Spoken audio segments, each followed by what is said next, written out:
Today I'd like to discuss something that has been on my mind since my first playthrough of Final Fantasy VII Remake. I will get promptly to my theory in just a second, but first I'd like to provide some context as to why I'm stuck on this idea. The death of Aerith in Final Fantasy VII is considered to be one of the most impactful and emotional death scenes of all time. Of course, this is taking into account the limitations of the era and the nature of games as they made the shift into the 3D polygonal and full motion video world. For myself, the aspects of this scene that really drove home its reverence were the events that followed. Throughout the game, until this point, you have fought countless battles. Accompanying each battle has been that classic, hard-driving, epic music that you typically find in every combat sequence of a JRPG from the 90s and early 2000s. But this is where it gets weird. After Sephiroth kills Aerith, you engage in battle with him, yet the music you're used to hearing never plays.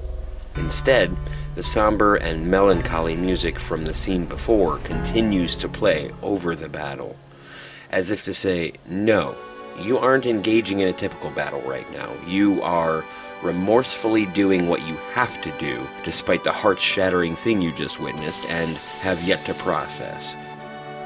Continue to wallow in loss and pain as you force yourself to do what needs to be done to carry on.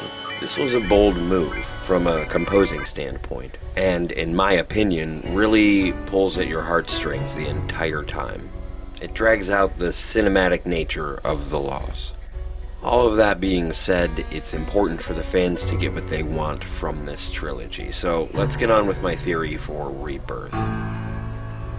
It seems crucial to me that in the storytelling of Final Fantasy Remake, the developers can maintain the element of surprise and still tell a fresh, modern story without taking away from what was so magical about the original game.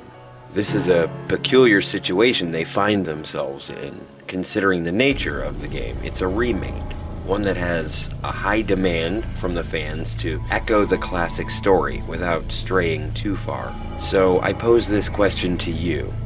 What then may you do while retelling a well-known, albeit sometimes convoluted, storyline to make it feel new?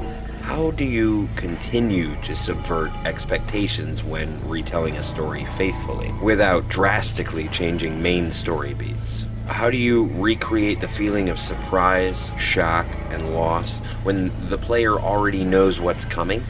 In my opinion, it's by giving the impression that you can change the course of events.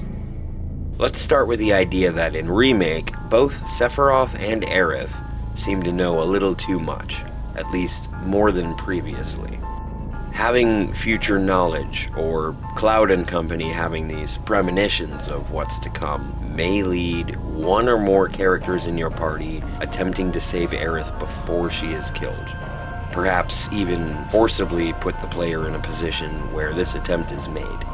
Of the many ways that could play out, it seems fitting to presume that you would have no choice in the end, only to be outsmarted somehow by Sephiroth, to fail to defend Aerith regardless of your actions.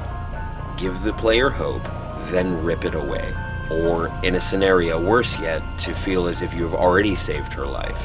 As an example, perhaps you make it through the Forgotten City, and upon exit with Aerith by your side, he appears unexpectedly and still finishes the job. Based on what we've seen in Remake Part 1, it's not off-brand to assume there'll be a slight rearrange in the order of events, so long as those events still take place. Although this does beg the question, if Sephiroth has knowledge of future events in the Remake trilogy, he would do well to not kill Aerith, considering she plays a key role in saving the planet from within the lifestream. But this doesn't necessarily rule out Sephiroth having a backup plan. In fact, it seems perfectly plausible to say that he could bring ruin to the planet by some other means. Just as a side note, how crazy would it be if Sephiroth was counting on this attempt to save Aerith? He could potentially try to use it to weaken or kill Cloud or another party member.